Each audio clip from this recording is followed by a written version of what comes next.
Everybody excited? Happy Tuesday. We are literally last almost 2 weeks left of 2023. I'm excited. I'm ready for 24. And next Monday is Christmas. So bah humbug to those who aren't Christmas fans, but it's here, it's coming. And then after that, New Year's. It's like just gonna crumble. We're here, ready to take it, we want it or not. So tell me something good, anybody out there. Some good news, something. Morning, Jessica. Morning, Johnny Royal. And we got a guest in here today, right, Art? You got a friend of yours today? We've got Daryl on the call. He's in San Diego. He just got his real estate license a month ago. Nice. Welcome, Daryl. Congratulations, sir. Oh, thank you, Chris. I'm thankful for passing my test, and I'm thankful for family. So appreciate it. There we go. I know. It's kind of a thing, right? Landmark. You pass the test. Thank God I passed the test. All right. Tell me something. Well, welcome, sir. Anybody else? Tell me something good. Come on. You guys have something grateful. We got Christmas starting Monday. Somebody got some good stuff out there. Stop being quiet and being scared and shy. Let's go. Something good. Morning, Jill Magnuson. Nobody, huh? Nothing. Draw. Seriously? Okay.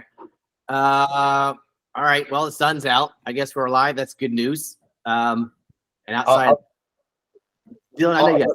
Yeah, the big thing happening this week is we're launching Zillow Flex tomorrow on Oahu. So it's been a long road, but I mean, just that's going to be a big development, big benefit for a lot of agents over there, and we're gonna dominate Oahu like we do the Big Island. So I love it. Excited for 2024. That's going to be huge out here. So I'm excited to have you out here and support you. That's great news. All right. Well, since everybody else is shy and has no good news at all, we're going to move forward. You know what? My lender guy didn't actually follow up, so no lender today either. Kind of, I get these holidays, so everybody's kind of falling off a little bit and taking their break of traveling. I know everybody's traveling this week too, next week. So we'll give that to what it is. John, I don't know if you're ready for this at all, but I mean, you're willing to take so this. Good. This wheelbarrow. So good, man. You know, it's just, Dylan, I can feel the energy. So I love that, being able to jump in. And Chris, thank you, man, for connecting, and appreciate you having me jump in, and just kind of thinking through, you start to see the committed. Mm-hmm. And there's no knock against who's not here. It's just maybe, you look at equities of life and what's a priority right now. And so just kind of reflecting through, I just got a lot of thoughts, and just kind of listening in, and, Jocko there, as everybody was kind of coming in and, talking about trust. And I think, one of my definitions of trust is just authenticity times time. And it's just being you, being vulnerable, being transparent times time is what builds trust. And I think for all of us, how much trust are we building in our community into kind of the areas that we're focused on and that we're committed to. And one of the things that I've really been thinking about, I had Kenny Trong on Expert Mentors, which is the Expert Mentor series, is one of the series that we started doing back in, we came into the EXP ecosystem back in 2016. The company had just celebrated 4,000 agents when we came in, and the big catapult at that time was prior to, if you understand the history and the jump in the evolution with EXP, obviously when Glenn brought in Gene Frederick, and then Gene Frederick immediately went and got Rob Flick, and so that was the initial. And then when Brent Gove came, and then that was the catapult to go from 400, 500 to a couple thousand. And then when we came, it was 4,000, and then, game over, right? It's just because those key relationships that we were able to bring, you couldn't stop it. It was like, hold on, right? It's simply, if you guys are the hip hop fans, it was essentially what Jay-Z said with 50, when 50 came in. It's like, y'all boys just sit back and watch, because there ain't nothing y'all can do with what's coming. And that was just kind of what happened. But just staying true to mindfulness. But so the Expert Mentor series, we started right about that time. We started the following year at when Dan Beer and Kyle Whistle came on board. And they're like, man, we got this Honey Badger Nation. We got some rock stars, like the best of the best of the best on the planet. I mean, the Dan Beers, the Chuck Fazios, the Kyle Whistles, the Veronica Figueroas, the Tina Calls, right? You look at kind of this ecosystem that's been built, not only, you know, I mean, just great agents, great business, great human beings. And so we started the Expert Mentor series and tapping into everybody there to pour back in. And we're almost 250 episodes. So been pretty consistent, right? Been really disciplined. And so had Kenny Trong on a couple weeks ago. And Kenny, you know, kind of shares statistics around, you know, the Bay Area, where the market is, what's going on, active inventory, you know, lows. And he said, you know, I had to reflect back on how I started my career. And he goes, I built my career off of Instagram, and I built my career off the perception that I was busier than what I really was. And he said it was all about mind share, all about mind share. And so you look at, are we doing the things daily within our control? And what am I doing today within my control that's going to allow? And the other thing that Jocko said on there was win, right? We win. Well, what am I doing today to win the day? What is success? And I think that's where, you know, all of us kind of where we're at with the season of the market, the things we're going in, is making sure that we're clear and we're operating with a clear agreement of success in place, and we're not leaving anything up for expectation. So when I hear Dylan talking about Zillow Flex coming in, we're getting it spread throughout the islands, I immediately go, okay, well, what is success to maintain that opportunity before Zillow yanks it and takes it to somebody else? We're operating within an agreement of success, and we're not leaving it up to expectation. And so what do I need to do within my control daily that's going to lead to that? And so just listening to Kenny and going on and, you know, if you're an agent and you're struggling right now and you're trying to figure out, you know, what are my moves, you have to step back and, okay, well, what can I do today within my control that's going to move my business forward? And there's only a handful of things that we can do in real estate that really matter.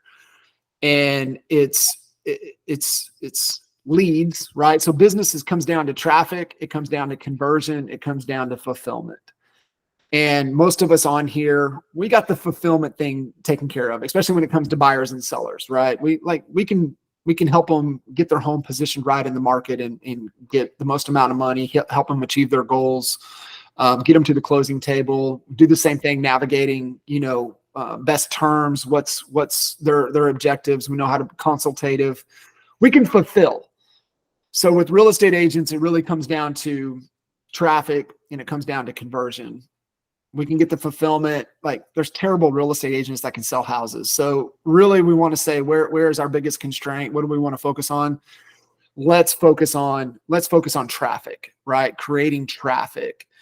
And you know, I had Jay and Al and I do the Honey Badger call every Tuesday right before this. We go 11 Central till 11:45 noonish.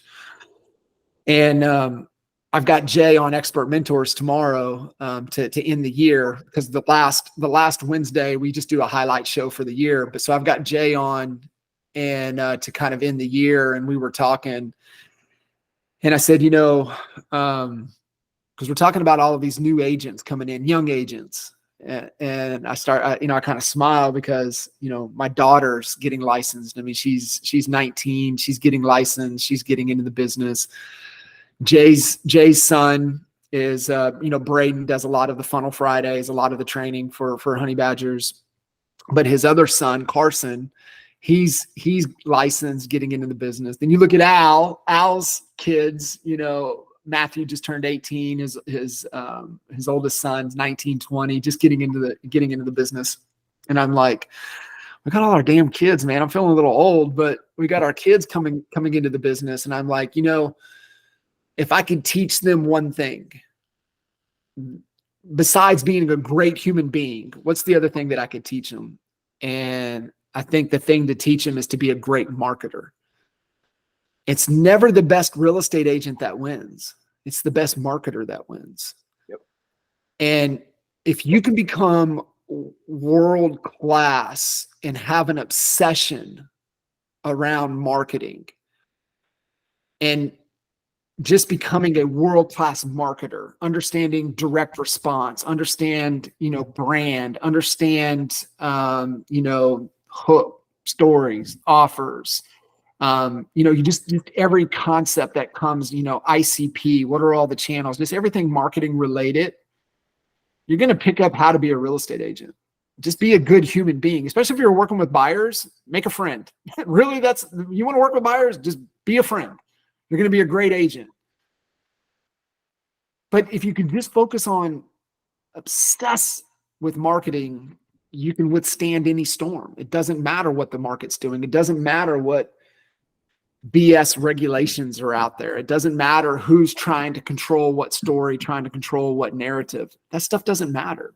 If you have a skill set of marketing, you can accomplish anything. And so just listening, to kind of Jocko as we were coming in, listening to what Dylan's got going on, listening to everything, and just kind of the conversations. I mean, obsessive over marketing, obsess over, your brand, your reputation, because that's all brand is, reputation, utilizing social media in your favor, create the perception that you're busier than you ever are, because that's what Kenny was saying. That was the whole point of Kenny's message was, dude, he goes, man, I had the perception that I was so busy until I was. And I think that's such a great reminder to be able to have. So I don't know, just kind of listening in. Those were my initial thoughts jumping in here that I wanted to kind of share things with you. Awesome. I love it. So kind of set the stage maybe and kind of let everybody know, obviously you're a great coach, mentor, trainer. You've been in the coaching business for a while, the space. I think, you mentioned some names. I think you're part of Kinder Reese, right? Jay and Mike and them guys, you've been part of that trifecta when you came on board. Al Stasic. Kind of like give me everybody who doesn't know who you are, maybe a little bit more background of who you are, what you got to where you're doing, and kind of your piece in this business. Yeah, I'm, coach's kid, man, grew up, my dad was in the public school system for over 40 years. And so I grew up in that world. My dad, living in Lawton, Oklahoma on a teacher's salary. I mean, you got to do everything to make ends meet. So he coached everything. It never stopped, right? It was football, into basketball, into golf. And then it was, okay, we're into the summer and hey, oh, by the way, you need somebody to take care of the fields. I'll take care of the fields. And so we did that during the summer, and then here we are. Football season is just a never ending cycle. So I think I just hardwired from a coaching perspective. I saw my dad's paycheck and I was like, that life ain't for me. I want more. I understand the aspect of being able to pour back in and transform and grow human beings. I said, but I see that paycheck. I like doing fun stuff, and that ain't going to happen there. So I think just kind of never ending search. And I ended up, getting connected with Jay Kinder back in 2004 from, my good friend. We actually went to junior high school, and we were first roommates in college, Michael Reese. So Michael Reese and I that's the relationship. Michael's the connector. And I was kind of in a dead end situation back in 2004, working for some high school buddies of mine and serial entrepreneurs. And we went down a rabbit hole of in the bar business. And, the bar business is not good for you when you've got a 1-year-old and a newborn on the way. This just puts a little pressure on that family dynamic. So I got connected with Kinder back in 2004. And, for me, I walked into a situation more on the operational side of things, more of that integrator before integrator was even a thing. In that role, I walked into 2004. We finished out 340 transactions. We did 430 the next year. And then 2006 was kind of the peak for us, was about 530 in a market that only had 3,000 total sides. And we were number 2 in the market. And so we went head to head with the top 10 RE/MAX team on the planet. every day.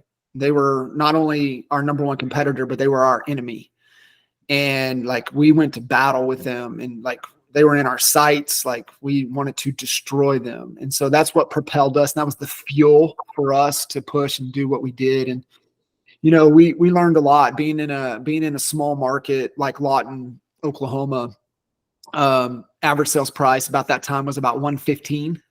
And so, I mean, do the math, right? So we details matter. Anybody that ever tells you, you know, don't worry about the details, get away from them. Details matter. I's dotted, T's crossed. Every penny had to be accounted for, because we needed every penny to be able to sometimes survive. And so a lot of bumps and bruises and doing that. And had the opportunity to get out of Lawton. Anybody that maybe has been in the military, you know, in the Army, has gone through Fort Sill. So Yep. You know what I'm talking about. Mm-hmm. You have the opportunity to get out of Lawton, you get out of Lawton. And so I was able to get out. I escaped in 2012 down to DFW, and where Michael was. And you know, we always had a passion to work together. And, you know, by this time the guys had, you know, started Kinder Reese coaching, and which transitioned into NAEA, National Association of Expert Advisors, which the association route. And I got plugged in and really had the opportunity to start working with some of the top agents on the planet, coaching them, because, you know, they wanted to pick our brain. What were we doing? Small market, you know, profitability. How do you run teams? You know, at that time, the best option was to go independent if you really wanted control of your business. And so we, you know, had the opportunity to jump in. I started coaching in 2012 and really working, you know, the criteria at that time to get into our high level coaching was you had to be doing $1 million in revenue. And you're like, well, $1 million in revenue, this is, you know, not a big deal. Well, back then there wasn't a lot of teams, a lot of people doing $1 million in revenue. And, you know, we were the room to get into. And then, you know, the Jeff Cooks of the world, the Chris Waters of the world, like, you know, the behemoths that really paved the way for what's possible. You know, some of those teams went on to do 1,000+ transactions in a year. And you're like, 1,000, well, they do this. That was unheard of back then, right? So it's just the 4-minute mile, right? You just, once it's broke, then everybody figures out a way to do it. And so just being on that ride, being able to do that. And I think for me, that unique perspective that I bring of owning and operating in small market, owning and operating in a big market, DFW, North Dallas, and then to be able to coach agents all over North America for the last, you know, 12, 13 years. A fun number we pay attention to is how many one-on-one calls, not one-to-many, one-on-one calls that I've had. It's remarkable. It's almost 16,000 one-on-one calls. So it's fun. We track it, but I share all of that, Chris, to just say, there's not a situation that I haven't seen or encountered, either with us personally, with our brokerages, our companies, or on the coaching side of things. And so I just have a unique perspective to be able to bring to the table to really challenge the way, you know, people think. You know, there's the theory of constraints, and there's always a constraint somewhere in our sales system, in our marketing, in our business, in our lives. But the number one constraint that I've seen is the constraint in our thinking. And especially with real estate agents, just don't think big enough. And the reason that we want to think bigger is that as humans, we're hardwired to solve problems. So would you rather solve small problems, or would you rather solve big problems? When you solve big problems, you make big money. And when you solve small problems, you make small money.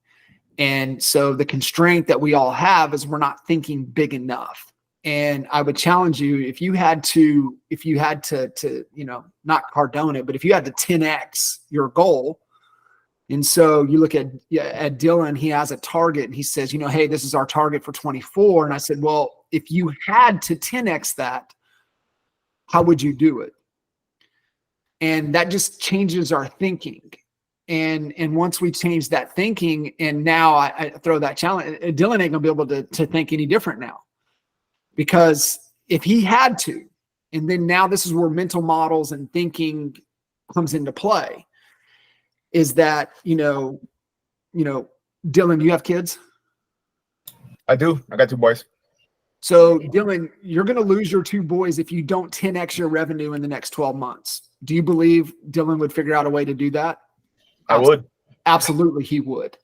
That's the concepts. That's the thinking where we have to go, because I just have a belief that if you're trying to survive in real estate, you will be extinct. You're a dinosaur. You just don't know it. That'll make him a lot of money. And so we have to change the way we think. We have to think bigger, because it forms this artificial constraint. And then you throw those mental models at it to be that extreme, that drastic. It's like, Dylan, you got to 10x your revenue, or you're going to lose the things that you love the most. And you're going to be like, that's not going to happen. Now your brain goes into, okay, what are all the ways? How do we figure this out? How do we solve that problem? We have to solve this problem. We don't have a choice. And that's where we have to put ourselves, because it ain't about surviving. It's about thriving. It's about excelling. It's about the evolution of who we have to become, what our businesses have to become, if we even want to survive this industry, which is going to change drastically over the next 5-6 years. So I just think one of the concepts I love about that is 10x is easier than 2x. Is a great.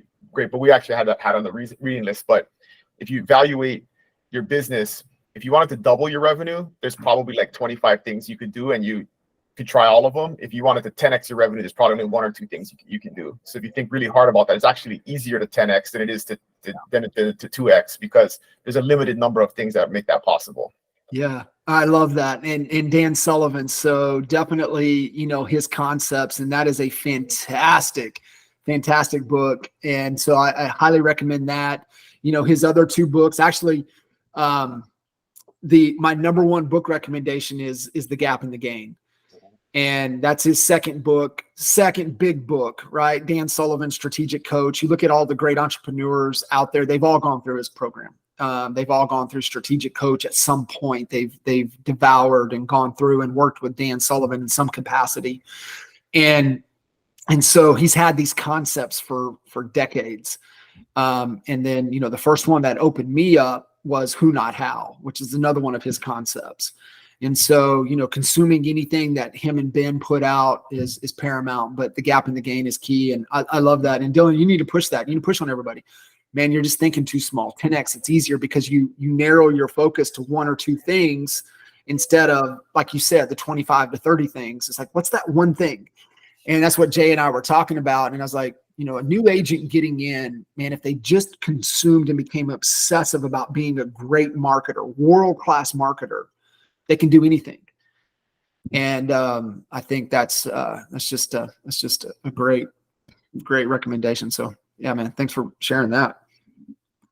I like what you said there, John, because I think it keeps it more simple, right? A lot of people on this call, maybe people doing the business, they're just like Daryl, who just got his license, by the way. Congratulations. You're probably thinking the space of, wow, so much I need to do. Wow, there's so much I need to achieve. All these things, these stories, these ideas, these concepts, these hearing left and right. But you're right. If you get real simple on just the marketing piece, I've actually heard that. Just be great at marketing. Be great at marketing can take you in so many different directions at this point. Other things you will learn in the process. It's the learn as you earn business. So kind of maybe if you could share maybe one nugget or something of some way someone could start from the beginning and maybe work their way towards a great market. If there's even something that's available. Yeah, absolutely. So I think, understanding the formula for business is offers minus no's equals yeses. And so marketing is all about offers. And what is your offer and how irresistible is your offer? And why would, somebody competing with Chris choose Chris, or how would they choose you over Chris? What's your offer? What are you putting out there to them? And so what I would recommend to start, and this is where all the marketers have gravitated to, I really think right now, there's the greats to study, definitely study Dan Kennedy. Definitely, Jay Abraham was instrumental for us. We got connected with Jay in 2006, and we had the opportunity to work with him on a bunch of projects and spent so much time. He shaped the way we think and just everything that we've been able to do. Frank Kern was instrumental with us. Obviously we, anything there with Brunson and ClickFunnels, but those are kind of foundational to get. But I tell you, the number one person right now to pay attention to is Alex Hormozi. I think Hormozi's at the top of the food chain. I think he's at the top of the food chain for everybody. I think Ed Milet is at the top of the food chain, but I know Ed Milet pays attention to Alex Hormozi. So I'm always go to the source. I've always been like, I don't take it at surface value. Somebody that's putting stuff out, they've learned it from somebody. I want to learn who they learned it from. I want to go right to the source. So you can get the foundation, you can get the Dan Kennedys, the Jay Abrahams, the Frank Kerns. You can get into the copywriting space, whatever you gravitate to. But I think the person to pay attention to, Chris, the most on the marketing side is study Alex Hormozi, study $100 million offers. And then this is the book that you guys have to have with you. It needs to go everywhere with you. It's $100 million leads. And then you need to get the $100 million leads workbook. It's like I said, it's traffic, it's conversion, it's fulfillment.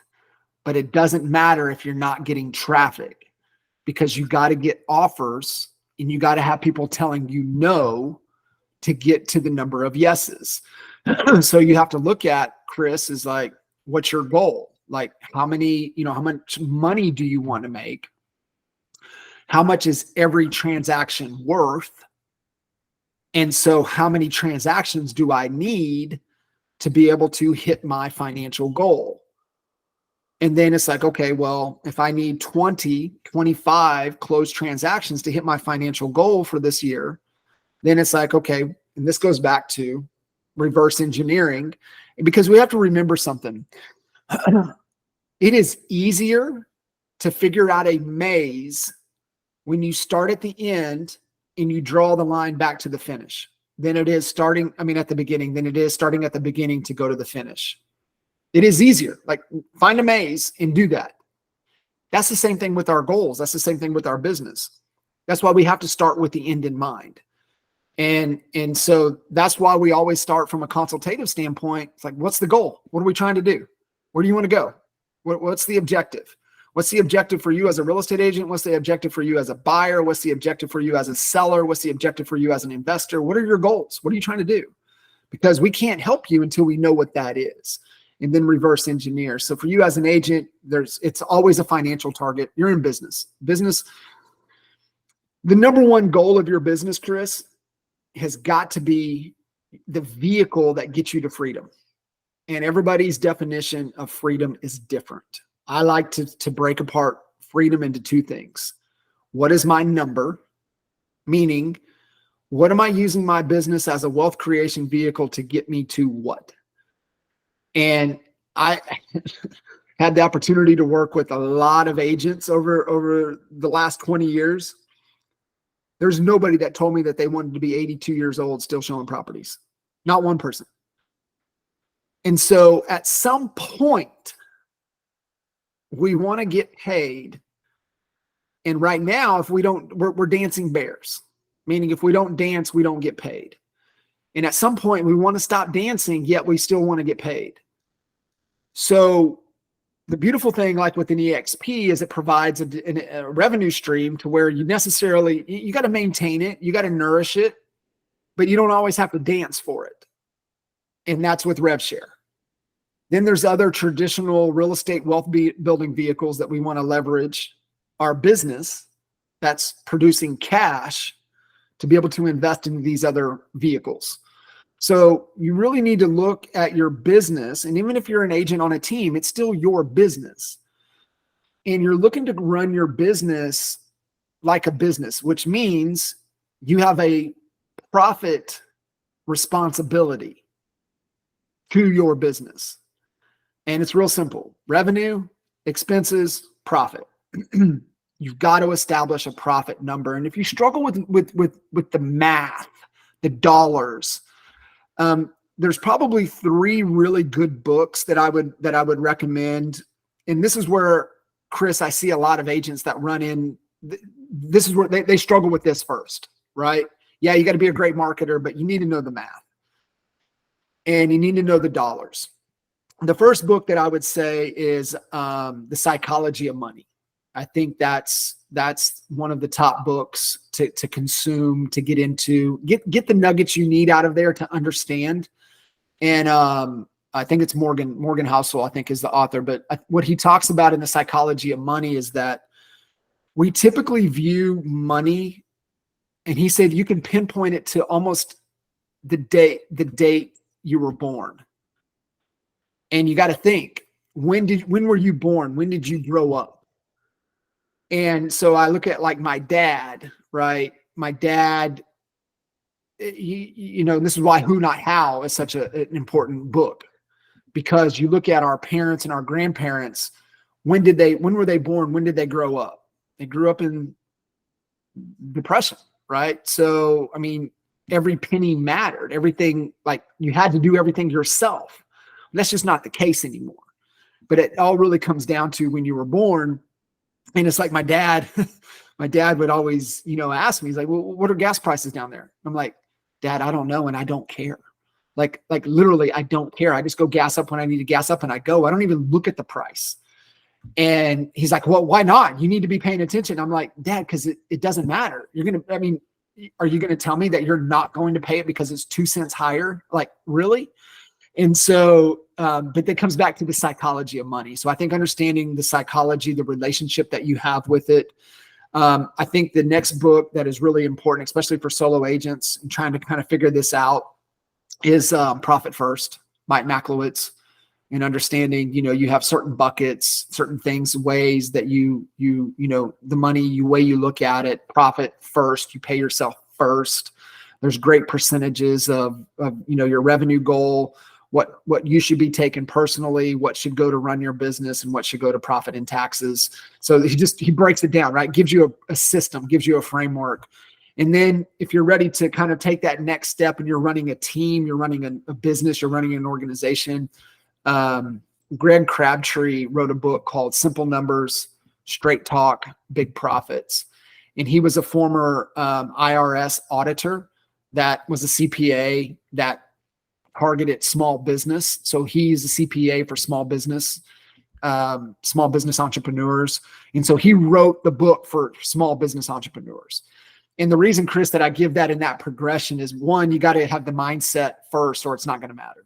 So understand the psychology of money, then a framework of how to handle your money personally, and then gravitate into how to structure the money for your business. Then you can get into, Tony Robbins has some great books around money. There's a lot of other things you can go gravitate to help with that. But those three will give you that foundation. So understanding that, reverse engineering down to how many deals you need to do, and be like, okay, well, if I need to close 25 deals, well, how many clients, meaning how many listings and how many buyer rep agreements do you need to get 25 closings? It's not 25. There still is a listing taken to listing sold ratio. There still is a buyer under agreement to buyer to the closing table ratio. And you need to know that number. You say, man, I need 40. Okay, great. I need 40 to get 25. Well, how do I get 40 people to sign up to do business with me? Well, I need to meet with them. Well, how many appointments do you need to be able to articulate your value to then get them to agree? So 40, do you need to meet with 80? Do you need to meet with 60? Like, what is your number? What is that ratio? And it's going to depend upon your skill set, the way you can articulate your personality. There's going to be certain things, the nuances. In order to get better over time, as long as you're meeting with the right people. Let's say it's 60. I need to meet with 60 people to get 40 people to sign up to get 25 to the closing table. Well, okay. Well, I need to meet face to face with 60 people, either in person or in this format. So what has to happen for that? Well, I got to set appointments, because not everybody you set an appointment with will actually meet with you. Mm-hmm. And so say we need to meet with 60, maybe we need to set 80 to get 60 people to meet with us. Okay, so 80. Well, what has to happen to set 80 appointments? I got to have some conversations. I got to talk to people, because everything we do has to lead to a conversation. There's the days of even high ticket click and buy are over.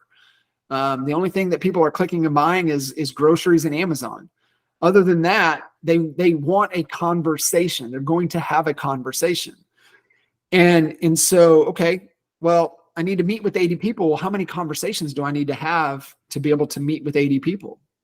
We need to know that number. And that's going to be, that's going to improve if you're talking to the right people. If you've got great tonality, great cadence, you're following a script, you know what to say, that number is going to improve. But let's say I need to talk to 200 people. Let's just keep it real simple. I need to talk to 200 people to meet with 80 or to set 80 appointments. Well, how many leads do I need?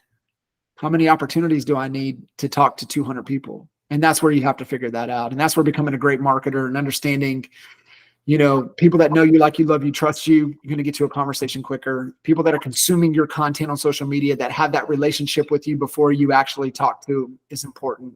Outbound cold traffic, you got to talk to more of those people to have a conversation. And then, running paid advertisements, paid ads, and things like that. Obviously, referrals, lead getters, things like that will improve that. But Chris, those are the numbers, right? That we need to know. And it never changes. If you're a brand new agent, like the gentleman that just got licensed, that's getting in, he needs to know those numbers. Chris, Dylan, running bigger organizations, having team members, you need to know that for the entire organization, right? It's like, hey, we want to close 200 deals this year. It's the same process. Then if, Dylan's like, hey, we're going to close 200 deals this year. Well, then, okay, how many leads do we need based upon our assumptions to close 200 deals? And then what do I got to do as a marketer? 600, homie, 600. 600. 600.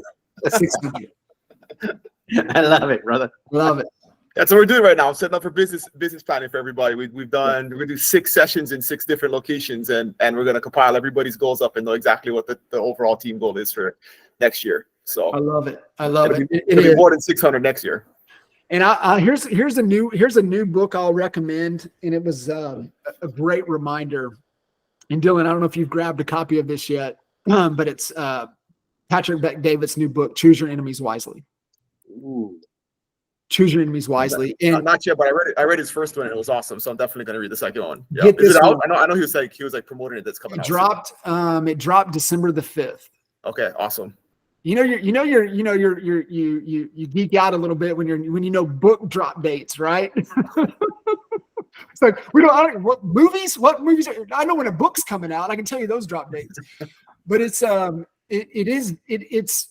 that good, because what he talks about, and we've all had it, right? We've all had those enemies that have fueled us when we've been flatlined, and we should not get up, but we get up because we want to prove we don't want somebody to have the last word.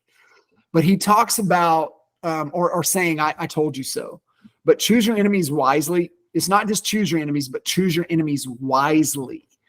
And there's great distinctions in there. I host a quarterly strategic workshop called The Kitchen Table, and we had our December session last week.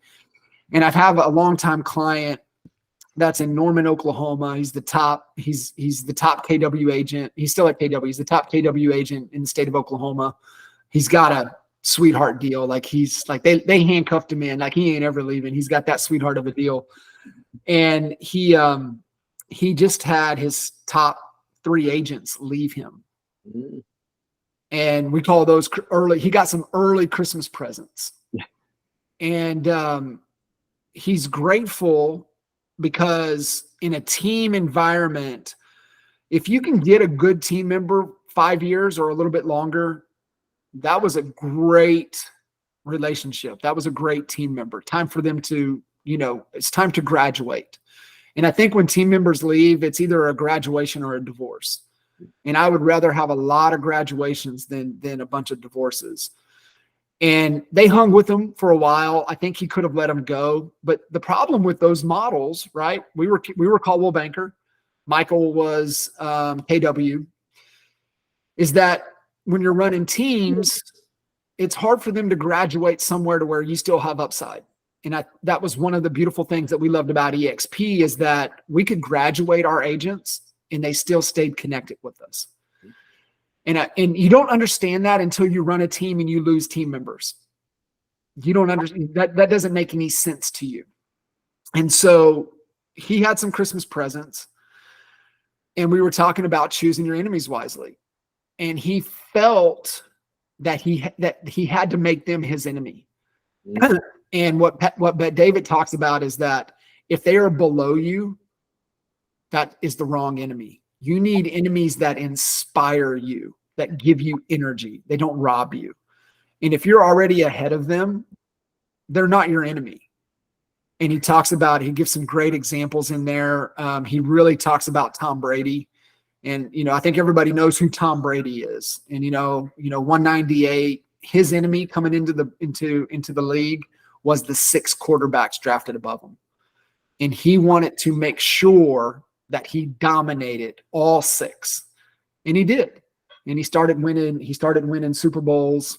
And he got to a point, he won Super Bowl number 4 and they lost. And then Max Kellerman said he was washed up. He was done. And Belichick drafted Jimmy G. And so that lit Brady.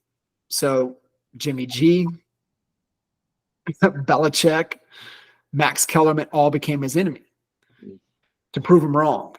And then he got Michael Jordan in his sights. He loves Michael Jordan, but Michael Jordan became his enemy because Brady wanted to be the GOAT of the GOATs. He doesn't want anybody to say, man, you're the Jordan of real estate. He wants people to say, you're the Tom Brady of real estate. Mm-hmm. And he did that. He's the GOAT of GOATs. I mean, that was his enemy. And then when he left and went to Tampa, he had to have a new enemy. And so he talks about you graduate with your enemies as you continue to graduate. And I've seen it with the guys, right? You look at the hierarchy of needs. We do everything for survival. So we have an enemy that pushes us through survival. And then we get into status, right? The right schools, the right house, the right company, the right cars. But once we get beyond status, we fight for freedom.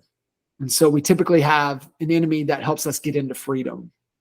And then once we get into freedom, a lot of people, they don't have an enemy. And I think that next evolution, and David talks about this, is legacy.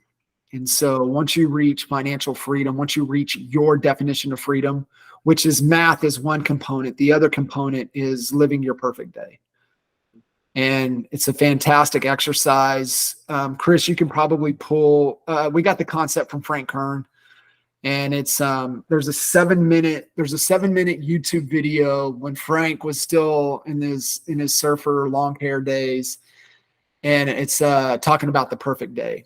And so it helps us in our decision-making when we're moving in a known direction. We're moving closer to our freedom number. We're moving closer to our perfect day. We're just making better decisions. And so once we hit freedom, once we're living our perfect day, once we have, money coming in that we're not trading time for dollars, what's next? And next is legacy. And so this was a great reminder for me, my daughter, 19, getting into real estate. I'm like, am I building an organization or a company that she would want to take over at some point? Right? That's legacy. And, you look at you and what you guys are building and what you're doing, are you building something that even if they do or they don't, they're proud of what you're doing. So, I think a lot of us on this call, we're past survival. Maybe we're kind of in status, the next jump is freedom. And then once we hit freedom, there's always another level. There's always another level. And that next level is legacy. I love it. That's awesome. Great insight. This is good information. I love this because a lot of this stuff is very relevant to all of us, and specifically myself. Just good reiteration and reminders for where we're at in our business. Again, whether you're brand new or been in business for 2 decades and you're doing transactional business or you're focused on % of revenue share, it doesn't matter. All these same aspects and mental outlooks are the same across the board for all of us. So I appreciate you, John, for doing that. It's amazing. Great insight and good reminders. We got about 10 minutes here. Does anybody got any questions for John? I'm telling you right now, this is the guy who's like the number one sought after systems and processes guys that literally help build the Kinder Reese, all that stuff. So he does know what he's talking about. It's time to pick his brain. If you have a question or something you want to throw at him, now it's time to do it. So anybody got anything you wanted to shoot off to John real quick here? Bueller.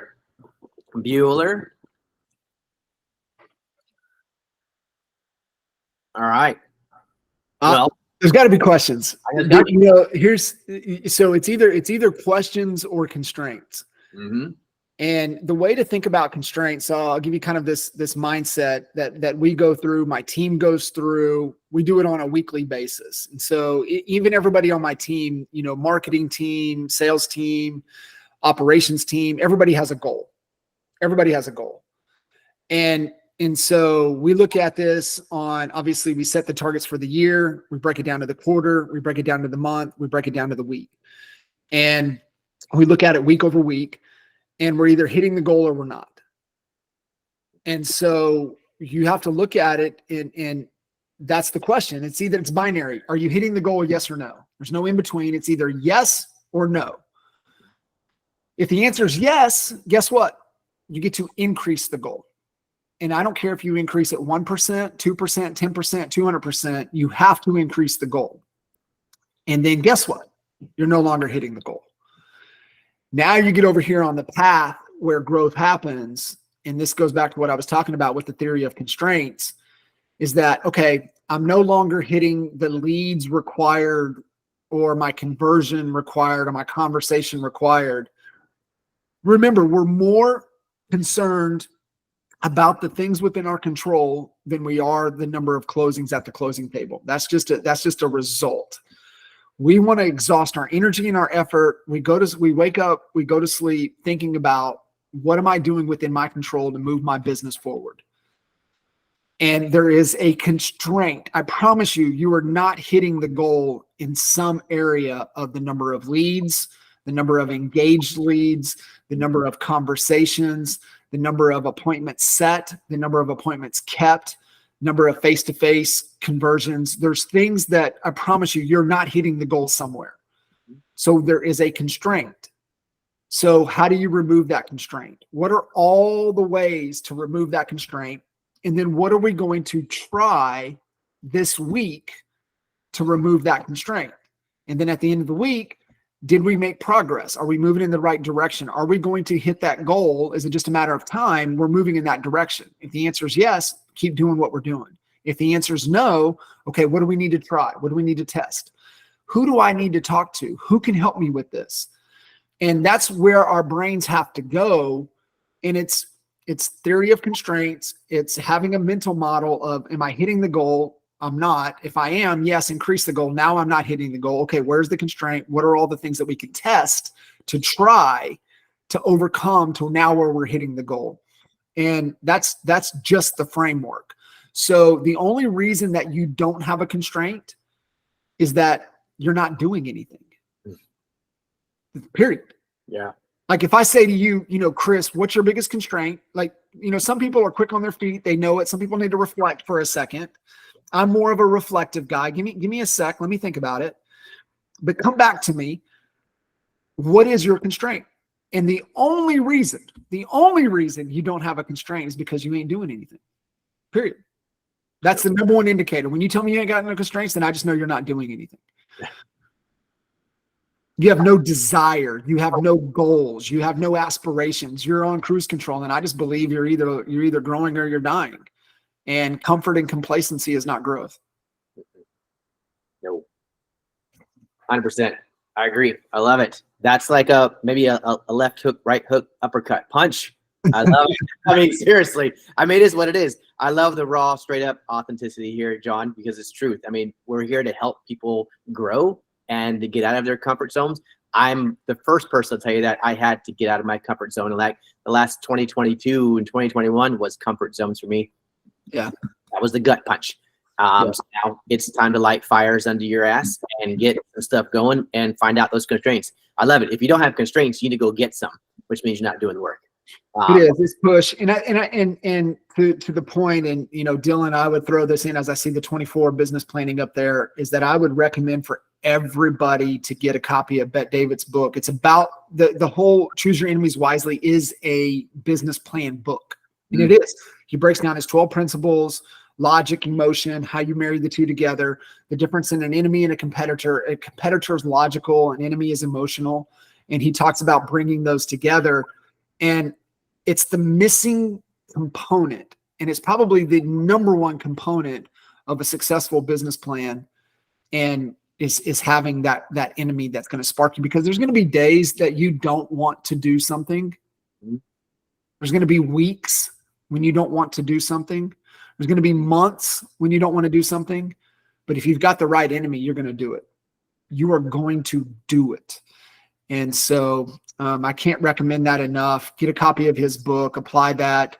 I think your top two business books going into 24 is going to be that book, Choose Your Enemies Wisely, and Alex Hormozi's $100 Million Leads. Those are your top two things. If you're like, man, I want to explode my business, I want to 10x my business, then I'd say, who's your enemy? And what is your lead generation strategies to be able to get there?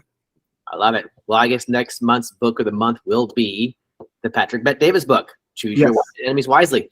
We're actually finishing out the second book of David Goggins, Never Finished. So great read. On that one too. The whole nother mindset. Goggins is a whole nother mindset that so good. Yeah, whether you want to jump in on that or not, that's your thing. But Goggins thinks differently. So he does, man. And I think too, and it's part of my endurance, thing that I've been on.